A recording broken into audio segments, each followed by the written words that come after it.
If you want to save money without thinking about it, SoFi's Round-Ups feature is perfect. It rounds up your debit card purchases to the nearest dollar and automatically transfers the difference to a savings wallet. To activate Round-Ups, first open your SoFi app and log in. Tap on your checkings and savings account. Then go to the wallet section. If you don't have a wallet set up yet, create one. This is where your Round-Up savings will go.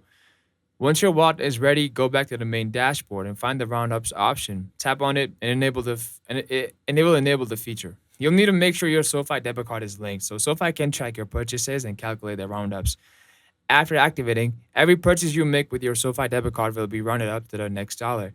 For example, if you spend $4.35, SoFi will transfer 0.65 into your wallet. These transfers happen automatically once a purchase clears your account. You can customize roundups by setting daily or weekly limits or pause and resume anytime through the app.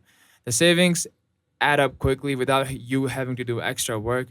Roundups are great and a smart way to build your savings gradually, especially if you find it hard to put money aside regularly.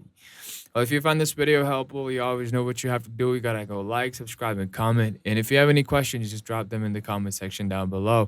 And I'll get back with the video or any answer that feels suitable.